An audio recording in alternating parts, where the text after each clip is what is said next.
Hey guys, welcome to another episode of Merchant Agency Interviews, where we're just trying to figure out what's working best for agencies, how to best grow your agency, and there's no better way to do it than have conversations with people like our guest today, who is Bryan from Bonsai Marketing. So, Bryan, thanks so much for taking the time to have this chat. Okay, well, I'm going to give you some rapid fires. Cool, go. That's it to heat up, and you can take it in whatever direction you want.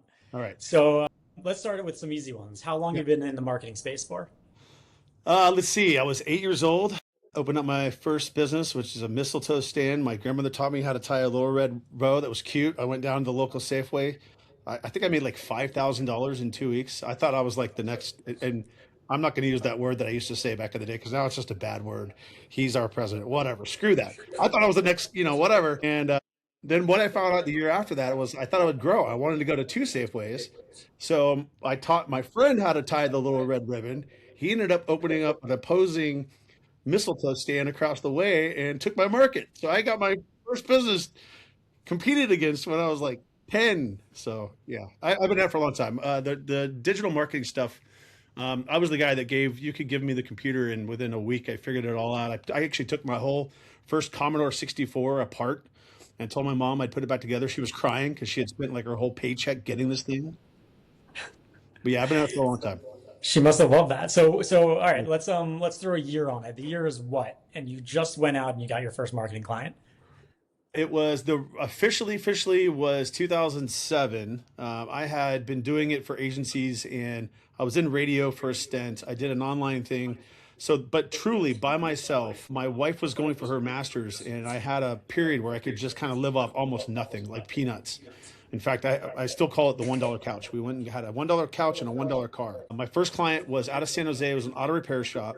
She gave me a $1,500 deposit and a $250 contract. That was July 1st of 2007. Okay, amazing. And what was that service that you're actually offering back in 2007? Back then, I didn't know that you call it black hat, but I was kind of, I was a search engine optimization guy by heart. I figured out how to deconstruct DMOZ and use link building and a bunch of different tactics. I wouldn't go as bad as hiding keywords in the background text, but I sold a dominating package where these auto repair shops were spending all this money in yellow pages at the time, and they had no clue about the internet. And it was like the perfect storm where I got introduced to a couple of trade shows, and next thing you know, I've got 40 clients 6 months later. Amazing. And I guess like to put that in perspective of where the world was at, and people can make fun of me if I'm horribly off on this. That was years before Meta even, or Facebook at the time, even had an ad platform that What you is could that? offer to Yeah, SMBs. no, Yeah. this Yeah, I is think they were Google still, 2002, man. This was it, man. This was cutting edge. yeah, Geo yeah. local SEO. And so you must have seen a whole bunch of transitions between those two times, right? Like Yeah, then and where you could probably get away with putting white text on the white background to rank your website higher. yeah. And today Behavioral where everything targeting. is, What was behavioral targeting? Like we didn't know what that was. yeah, I mean, the game got way harder because Google got way smarter. And so like tell us where you're at now. Like what is it that that your agency is offering? Yeah. So well, flashback 2017. I basically unwound what was EnergyWorks, my larger known entity. Used to travel, speak, and do all this other crap. I needed a few years off, so I got deep into golf. Got my golf game going. Through that, I just kept getting these old clients like, man, why I need your help. Like, I'm so tired of dealing with all these people. And I sat and pondered what I wanted to do next. And when I realized I want to provide high tech, high touch, so I'm the only person they talk to. What I found is when you work with other agencies in some models, now again, this may or may not be your model, you work with junior level reps. Some of these people have complex issues and complex problems, and they're spending their hard earned money. And so I told myself if I was going to get back in this game, no employees, and I was the only person they're going to deal with. So I spent a couple of years building a tech stack that basically replicated who I am. In walks you, Justin, and your platform. And I'm basically kind of like the concierge. I figure out all the best stuff to put in their marketing stack. And then I do an AI hyper local platform that basically just helps one individual, one service on one HVAC, one auto repair, one personal injury, and then I just dominate. And I'm it for them. So And I think that's like the right way to look at it because I've had so many conversations with agency owners where their business grows because they become known as like the person in the town that understands this. And Yes. so people just start making introductions to you. And so like, I mean, there's no easier way to grow than referrals or like old clients come back to you. And so like I really think that like in a modern agency world, you really just need to be the networker and then being the person that business owners trust to basically set up the tech stack for you. Right. It's not so much about overseeing a team of people doing all the work like it used to be. And now it's more like, can you implement all these modern strategies to help the businesses? Agreed. Again, you're young, you're into this, you're listening to this. I applaud you. Go get the employees, go get 1,000 customers. That's a whole different mindset. Play the CEO, figure out how to scale, do the three Ps or whatever the hell it is these days. But go have that fun. I mean, I'm not saying that that's the bad model. I'm just for me, it's like I got there, I've been there, I had that headache. Now all I want is simple. I want, 30 clients that I can absolutely golf with, I can take trips with. I want that personal connection. I'm about to turn at that ripe old age, and I want quality, man. I don't need quantity anymore. All right, so you got past, I think, let's say, agency round one. What like for the person that does want to go and get a bunch of clients, like what is the playbook that you'd recommend to them right now? I mean, you're touching on it with a lot of what you're doing with your platform. I mean, learning the virtual sales process is absolutely pinnacle. And don't be afraid. You know what?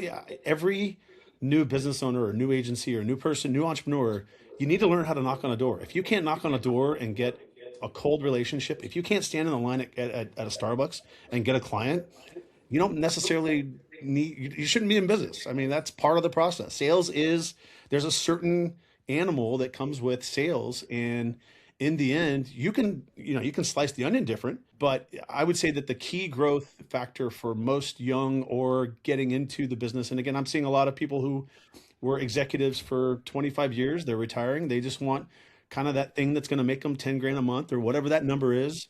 I'm not selling any infomercials, so I don't have the magic number, but figure out what your model, what you want, and build a sales solution that's for that. So if you want masses, got to learn how to attract the mass in the top of your funnel. Yeah, and we're seeing a huge trend of that. Like you just said, someone's been in corporate America for a long time, Yeah, and now they're thinking, okay, I want to do something off on my own. And what we're seeing is that the people that have sales experience, they hit the ground running. They'll be at their first 20 clients at like the 6 month mark, absolutely. and then just grow from there.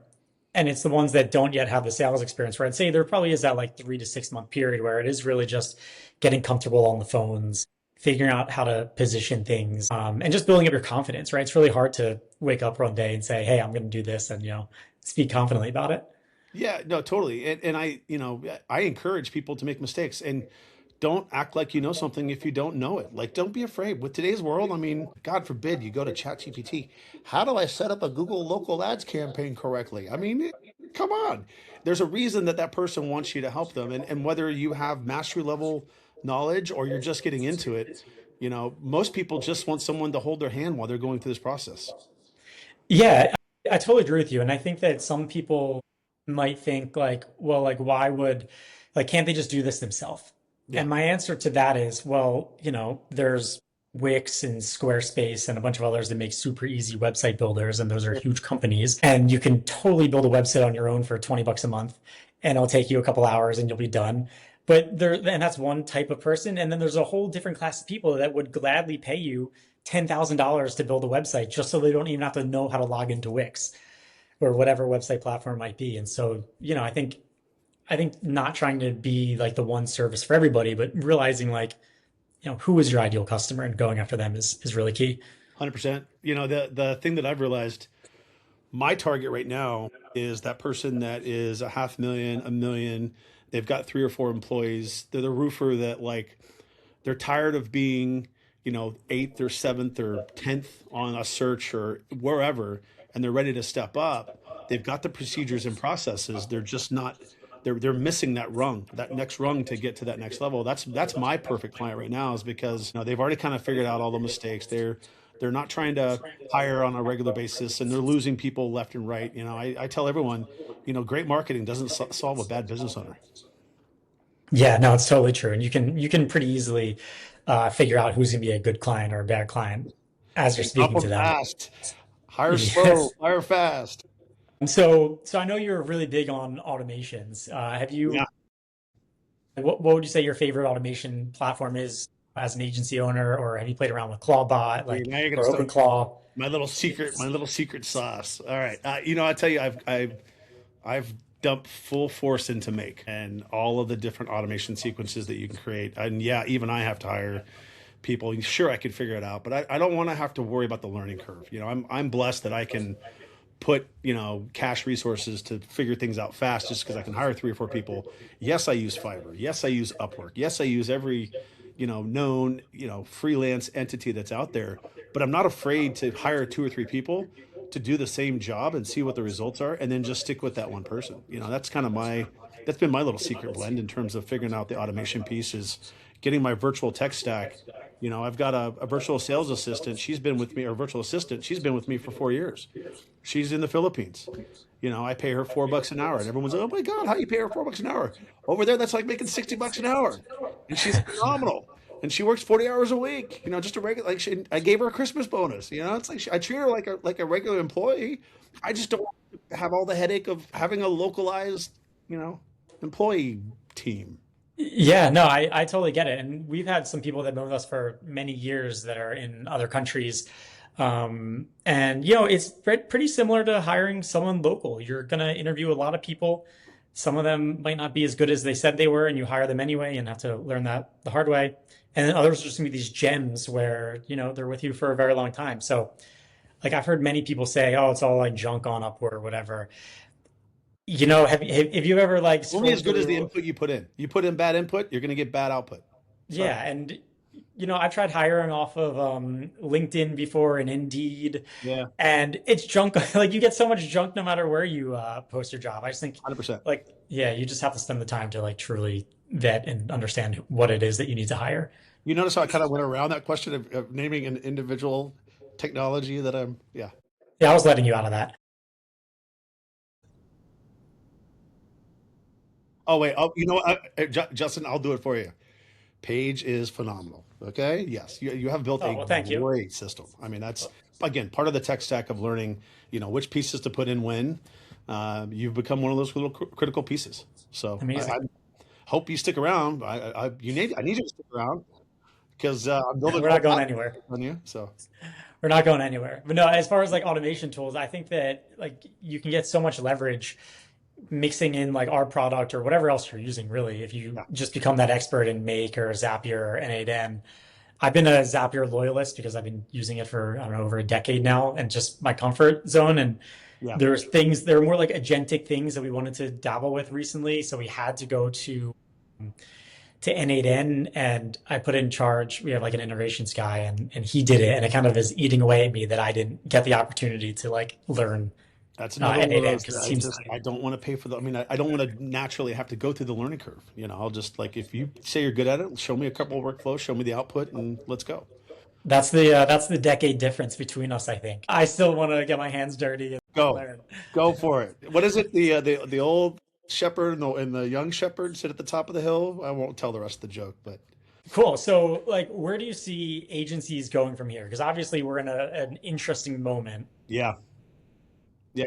Anybody can hang a shingle. I mean, anybody could be an agency, right? So, and that wasn't the case in 2005, 6, 7 when I was playing the game. Where are they going to go?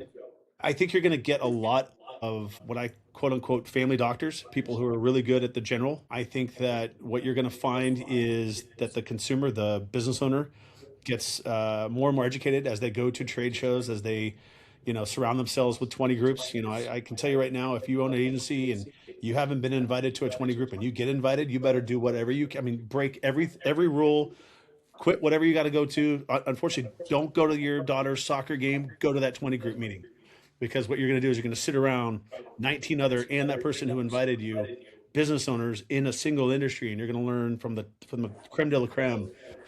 That's another one of those little nuggets is surround yourself with people like that in a room. Where agency is going to go, I think it's going to be death by a thousand cuts. I think everyone's going to unfortunately have way more options. So if you're getting into this game, you better have something that's different about you. I I totally agree with the value in surrounding yourself with experts. And I would say throughout my journey, my social circles have changed from time to time. And whenever I spend more time with the other business owners, my business does much better. You're just absorbing really good information. That's why I got into golf. But, for agencies, I kind of feel like there will forever be that group of people who want to do things on their own. And then there's going to be the people that don't want to do it at all. And they'd rather just pay someone to do it. And So I are don't know. you a full I service agency or are you kind of a band-aid agency? Are you the one that like you're not on retainer, they come to you like a lawyer when they need you, you go in there, you fix stuff, and then you walk away. If that's the kind of mentality that you have, I think that's a great model because there's a lot of people that just need quick fixes, but then surround yourselves with a lot of them. So you always have to, you've got continued customer base. Yeah, no, and totally. And like stick with it too. I think one thing that people kind of expect is like overnight success and like not really putting yourself out there to get it. Like I was pretty secretive early on in what I was doing. Yeah. And then I would say maybe like 2 years ago, I started like telling people what I did. And since then, like, I don't know, once a week, I'll get a random text or an email or a call like, hey, so and so said that you do something in marketing. I have this problem. Like, can you help? And like, if it's not me, I'll be like, oh, here's like, a bunch of agencies, go reach out to them. Or if they need help with local marketing, yeah, sure. Here's what I do. But like, that would have never happened if I didn't become comfortable with telling people what my aspirations were. You have to be your biggest fan. I mean, that's, Yeah. And in a humble way. I've learned, yeah, I was very boisterous when I was young. And if whoever's seeing this, if you know who I am, I'm like a tenth of the energy that I used to have. But you need to tout yourself. I mean, people aren't going to know who you are if you're not out there, communicating that by, on your own. yeah, totally. And I think even just putting something on LinkedIn, being Yeah. like, "Hey guys, I'm starting an agency. Yeah. This is what I'm, specializing in. Do you know anybody that might be interested, or are you interested?" And like, it will just stick with them. And it's pretty natural that someone at some point is going to come across someone who's going to say they need help with marketing, right? Every single 100%. business needs help with marketing, and you want to be, top of mind. And it's free advertising. Um, So when I got into this, it was like 2000, 2001. I was working for a company that integrated a little search box with radio station websites, and then it grew to TV stations and so on and so forth. It was called the Bright Yellow Box. When I kind of figured out the dynamic of what I wanted to build, in my future, I kept my 9 to 5 and I kind of did these side projects, and I did those side projects for a couple of years. And it wasn't until I started Synergy Internet Marketing with that first check that we talked about in 2007. Overnight it looked like I had just sprung up and I had 60 clients and I was doing $500,000 a year. That was 6 years of hard ass work, making a lot of mistakes, and having to figure out what didn't work and pulling it out fast. So the moment I got to the point where I felt comfortable, I was like, yes, I'm going to get on a mountain and tell everyone I'm the guy you should be talking to if you need marketing help. Yeah, no, I love that story. I mean, we were similar. I think I pivoted the business 3 times before we got to Page. It was always All marketing. that as I was internet stalking you. So yes. Yeah, I mean, like you just always have to be listening to what people want and figuring out what is the actual pain point. And, whether you're building something or you're selling something to solve a problem, you have to listen. Like you just have to listen and realize that you probably didn't get it right the first time and just like keep adapting. Yeah. Yeah. And And I'm a true fan of when I see other. I've got clients that have their cousin, their aunt, their uncle, nephew, friend that is involved in some level of marketing. They don't have to have a marketing degree. I'll teach them. I mean, I've got a client right now. I've got an auto repair shop. They have a gung ho front desk person who is savvy. He's smart. I mean, he knows how to use Chat GPT really well. He just needed some steering. So I'm not sitting here going, oh no, my God, I'm gonna feel threatened that he's going to take my job. I'm like, no, let's work together and create a workflow.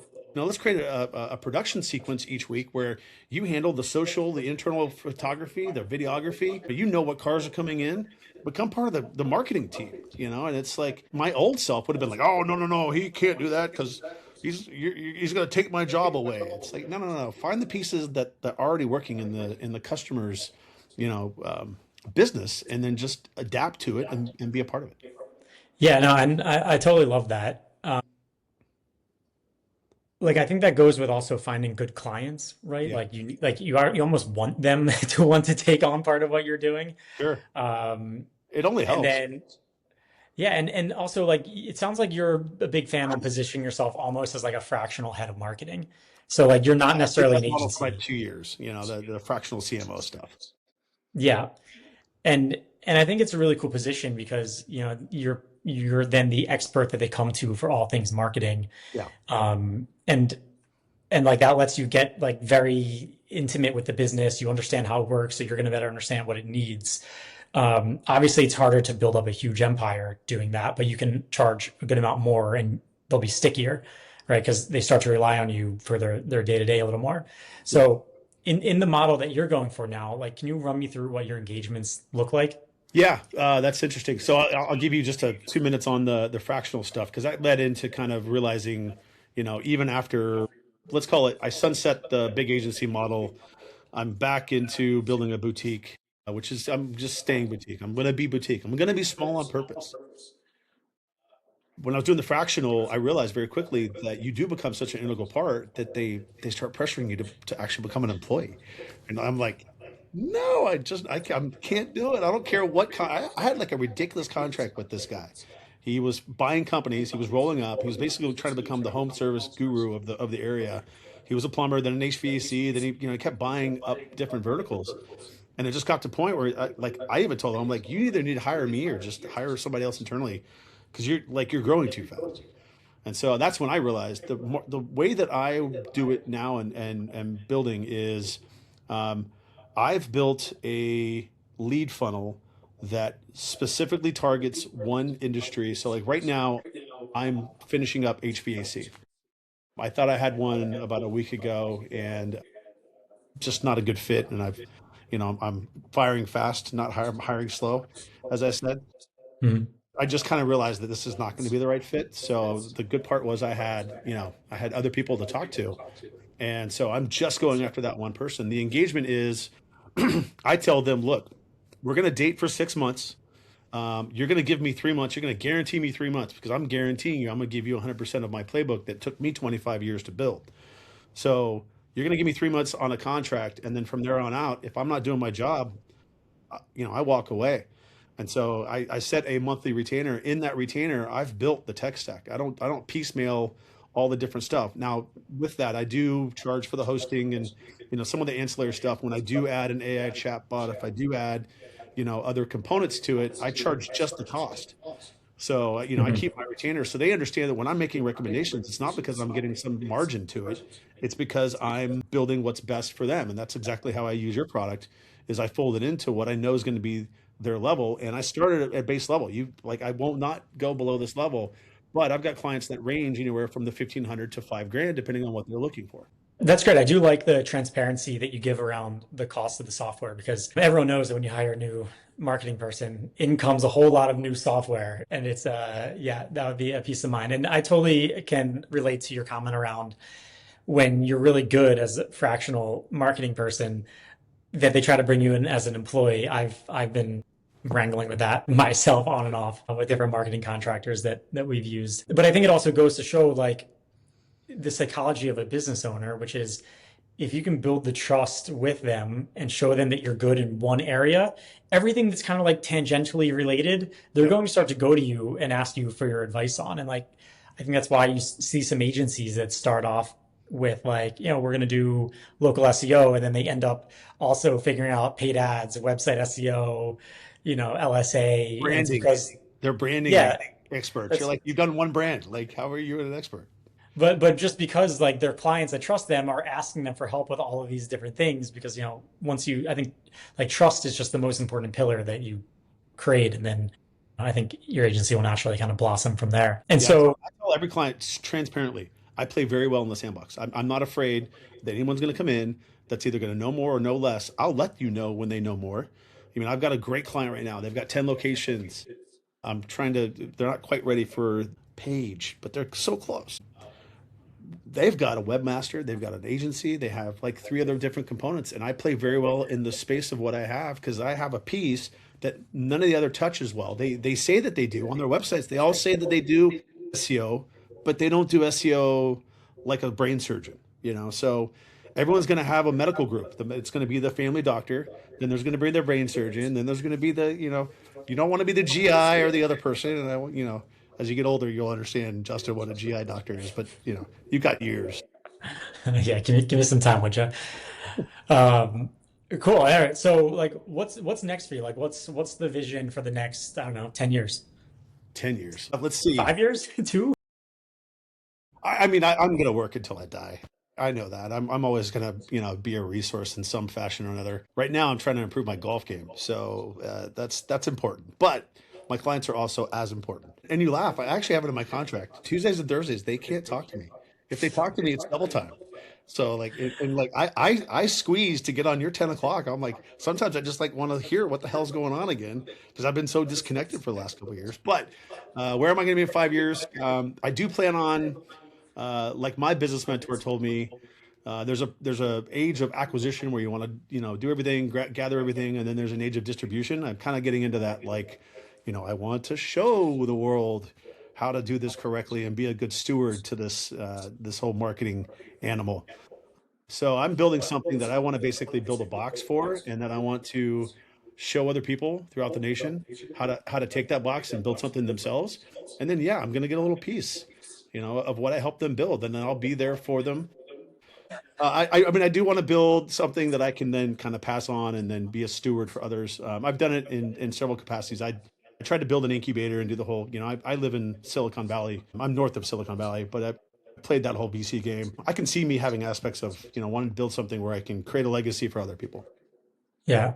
That's awesome. I mean, I'm still, in the, I'd say, building phase of my career, but one of the most rewarding parts that I have in Merchant is the partner program. That was kind of like a random thing that we started just because we wanted to like help agencies be more successful for obvious reasons.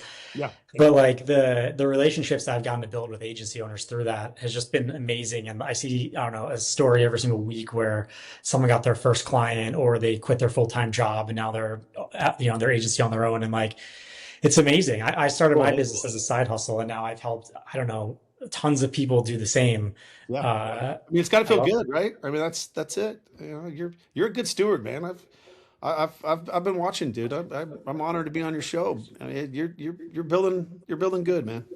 Well, I try. I mean, like I have a philosophy. I want to do good things with good people, and so Yeah. that's kind of the the North Star in terms of culture and how I spend my day. So yeah, no, it's really I totally get what you're saying that you've kind of crushed it. You built a huge agency. I'm sure had tons of fun HR issues, and now you want to do something a little more intimate where you can get really hands dirty with a business.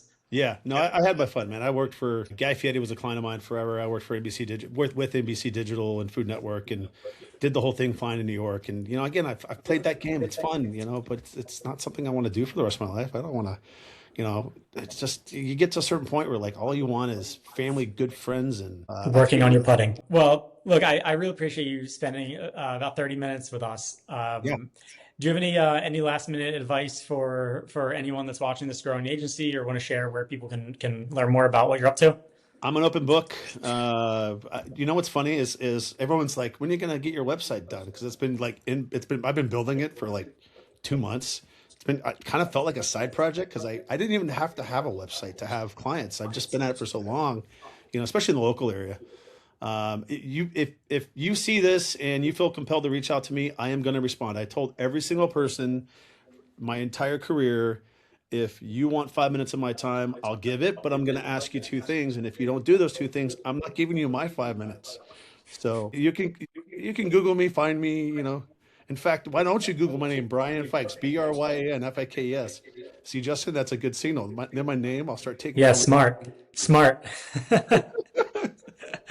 Yeah, Cool. I'm All around. right. People know how to find me. Good stuff. Well, thanks again, Brian. I really appreciate it and hope to talk to you again soon. See ya. Thanks, Justin. Thanks.